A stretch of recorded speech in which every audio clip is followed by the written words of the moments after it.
Dominus vobiscum. Sahabat peradaban kasih ekologis yang terkasih, selamat berjumpa dalam renungan harian bersama saya Romo Alois Budi Purnomo PR melalui channel ini. Semoga panjenengan selalu sehat, tetap semangat tanpa sambat, dan selalu bahagia, kebahagiaan yang bersumber dari Tuhan Allah kita.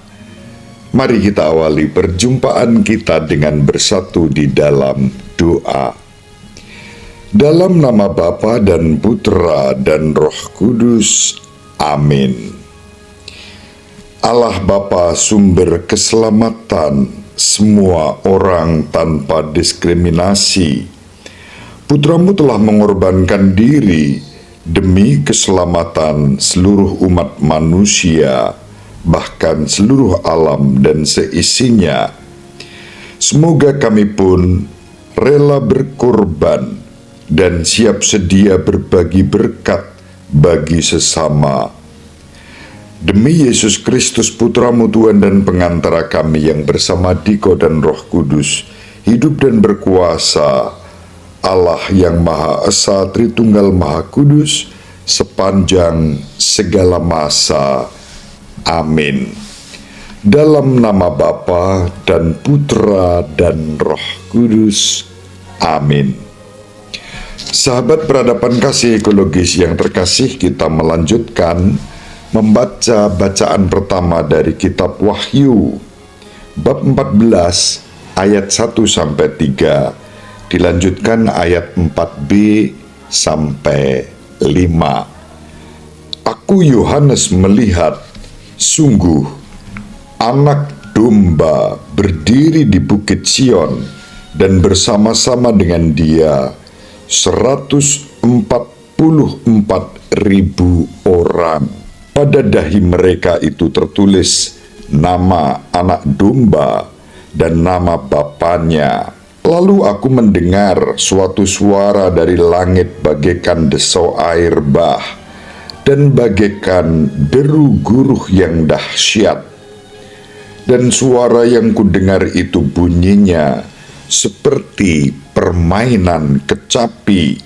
144.000 orang itu menyanyikan suatu nyanyian baru di hadapan tahta dan di depan keempat makhluk serta tua-tua.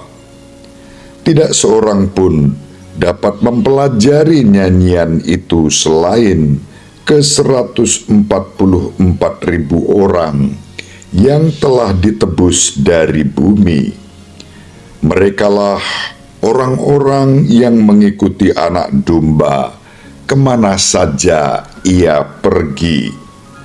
Mereka ditebus dari antara manusia sebagai kurban-kurban sulung bagi Allah dan bagi anak domba. Dan di dalam mulut mereka tiada terdapat dusta. Mereka tidak bercela. Demikianlah sabda Tuhan. Syukur kepada Allah. Sahabat peradaban kasih ekologis yang terkasih, sekarang kita baca dari Injil Lukas bab 21 ayat 1-4. Di bait Allah, tatkala mengangkat muka, Yesus melihat orang-orang kaya memasukkan persembahan mereka ke dalam peti persembahan. Ia melihat juga seorang janda miskin memasukkan 2 peser ke dalam peti itu. Maka Yesus berkata, Aku berkata kepadamu, sesungguhnya janda miskin ini memberi lebih banyak daripada semua orang itu. Sebab mereka semua memberikan persembahannya dari kelimpahannya, tetapi janda ini memberikan dari kekurangannya, bahkan ia memberikan seluruh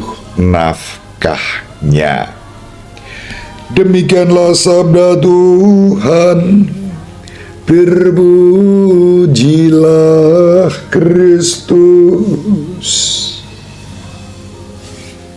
Sahabat peradaban kasih ekologis yang terkasih, mari kita perhatikan bacaan pertama dari kitab Wahyu yang umumnya menjadi pertanyaan-pertanyaan yang tentu saja tidak mudah untuk dijawab. Tetapi mari kita coba urai apa yang dimaksudkan dalam bacaan yang pertama, apa yang dinyatakan oleh Santo Yohanes kepada kita melalui bacaan ini.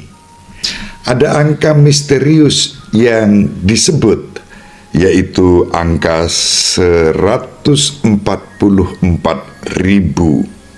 Seakan-akan yang diselamatkan itu hanya sebanyak 144.000 saja.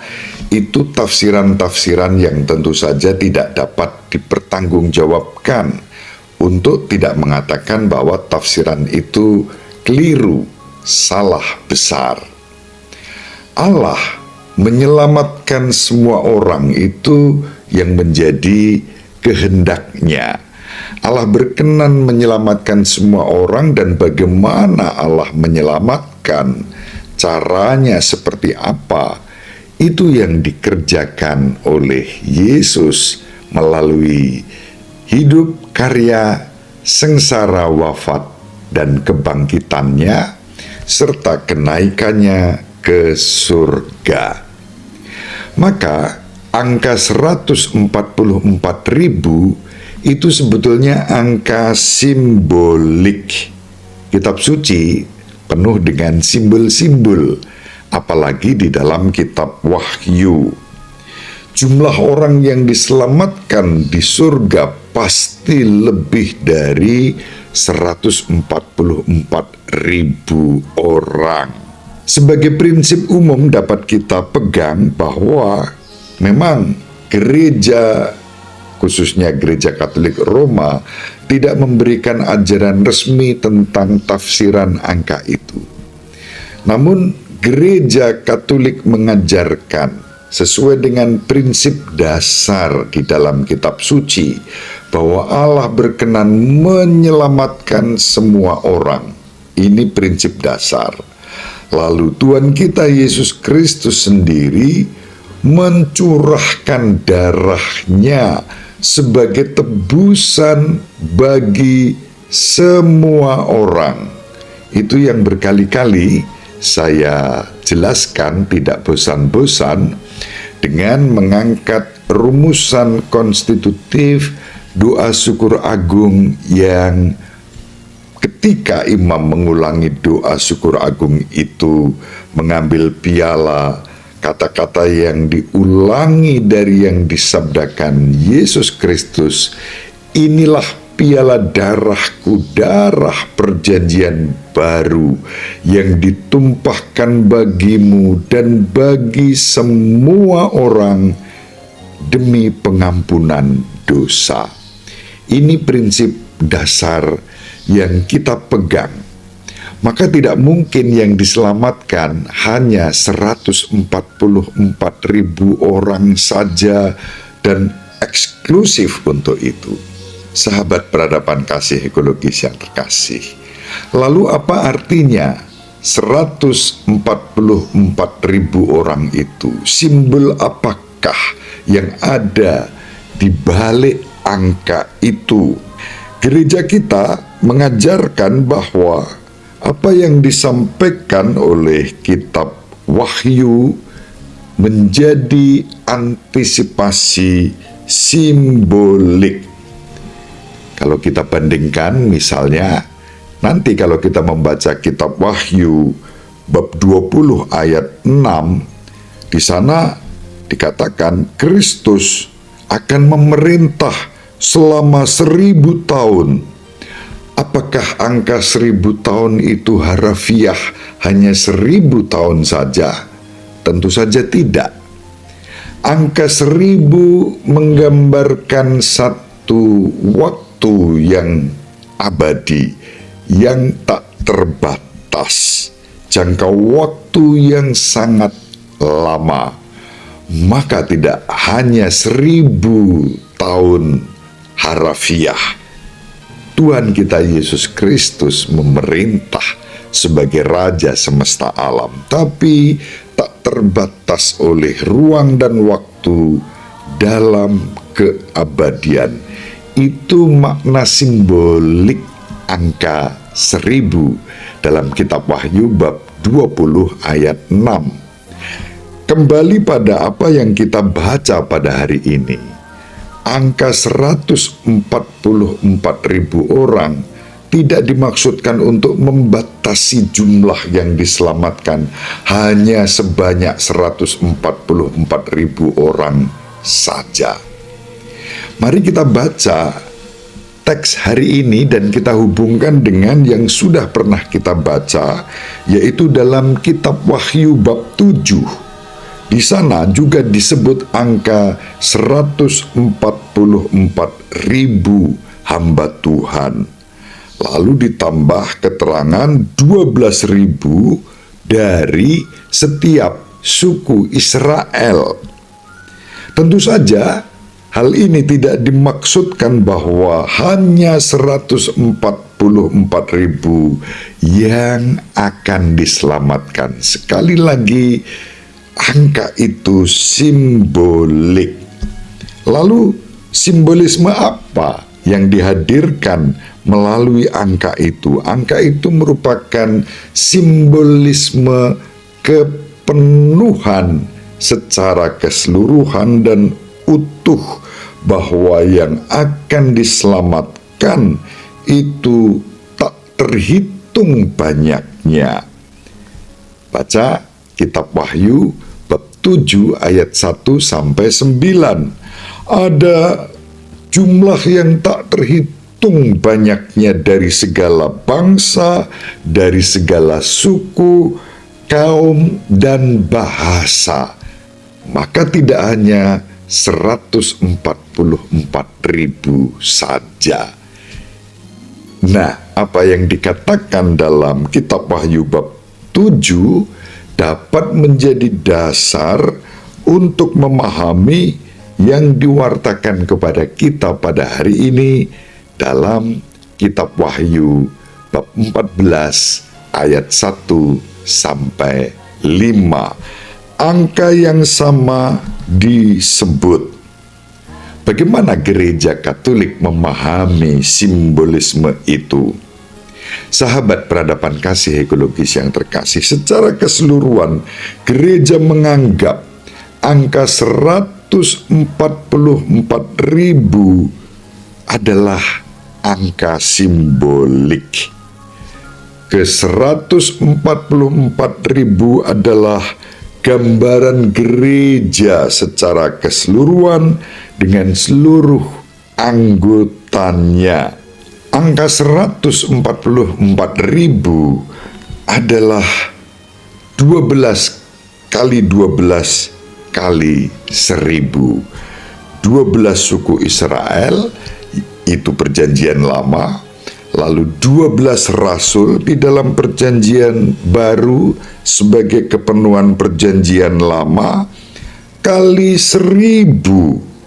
Angka 1000 sekali lagi bukan harafiah, melainkan kumpulan besar yang tak terbatas, bahkan tak terhitung jumlahnya, dari segala suku, bangsa, dan bahasa. Acuannya adalah yang disampaikan sebelumnya dalam kitab Wahyu bab 7 ayat 1 sampai ayat 9. Itu dasarnya. Tidak mungkin dalam teks yang sama terjadi pertentangan. Hanya 144.000 saja yang diselamatkan, padahal sebelumnya dikatakan tak terhitung jumlahnya. Lalu siapa yang masuk dalam kategori 144.000 itu? Mereka adalah orang-orang yang diberi tanda di dahi, tanda anak domba, dan tanda Bapa. Dahi menjadi simbol untuk pikiran yang dipenuhi dengan kebenaran dan ketaatan, bukan kesesatan dan pemberontakan. Ini yang terpenting. Maka lambang diberkati di dahi adalah mereka yang dengan taat dan setia mengikuti kebenaran Kristus dalam kesungguhan, kerendahan hati, dan ketaatan. Digambarkan juga itu menjadi gambaran tentang kemurnian, kehidupan yang dipersembahkan seutuhnya untuk karya pelayanan, kesaksian atas Kristus, sang jalan, kebenaran, dan hidup, yang tidak mengecualikan siapapun untuk diselamatkan oleh darah Kristus yang dicurahkan bagi semua orang. Sahabat peradaban kasih ekologis yang terkasih, sekali lagi kita membaca kitab Wahyu yang penuh dengan simbol. Maka jawaban gereja Katolik sederhana.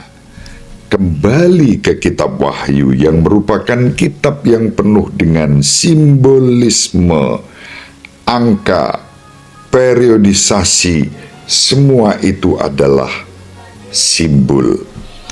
Kita membaca misalnya ada angka 666 dalam kitab Wahyu bab 13 ayat 8. Itu contoh simbolisme yang sempurna, sama dengan angka 144.000 dalam kitab Wahyu bab 14 ayat 3 sampai 5 dan kitab Wahyu bab 7 ayat 1 sampai 9. Apa maknanya bagi kita? Pertama, karya keselamatan dan buah keselamatan adalah hak prerogatif Allah, mau menyelamatkan siapapun juga. Yang kedua, kita dipanggil untuk bersikap kooperatif menanggapi wahyu keselamatan itu melalui iman yang benar. Iman yang benar adalah iman yang ditandai dengan kerendahan hati dan ketaatan pada otoritas yang memang telah ditetapkan oleh Kristus sendiri untuk menjaga kebenaran iman itu di dalam gereja kita yang tidak akan pernah dikuasai oleh alam maut yang dibangun atas dasar batu karang, yaitu Petrus. Dan kita mengimani kepemimpinan dalam kepelayanan itu diteruskan melalui suksesio apostolika yang kita hidupi sampai hari ini. Dan akhirnya kita diajak untuk terus menjaga pikiran kita, hati kita, ucapan-ucapan kita, seluruh perilaku kita, karena telah ditandai dengan nama anak domba dan nama Bapa, maka dipanggillah kita untuk berpikir di dalam kebenaran yang sesuai dengan kehendak Kristus sendiri.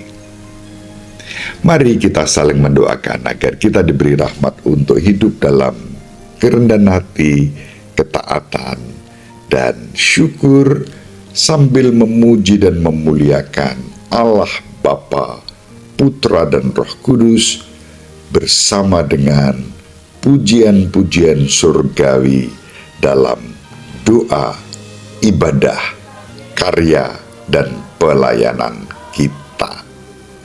Ibu Maria selalu mendoakan kita semoga panjenengan semua sahabat peradaban kasih ekologis yang terkasih bersama seluruh anggota keluarga dimanapun berada dibimbing, dilindungi dan diberkati oleh Allah yang Maha Kuasa, Bapa dan Putra dan Roh Kudus. Amin. Terima kasih, salam sehat, tetap semangat tanpa sambat, selalu bahagia kebahagiaan yang bersumber dari Tuhan Allah kita. Salve, shalom, salam sejahtera, berkah dalam. Sahabat peradaban kasih yang terkasih, sampai jumpa pada episode berikutnya. Terima kasih atas kebersamaan kita. Salam peradaban kasih ekologis, berkah dalam.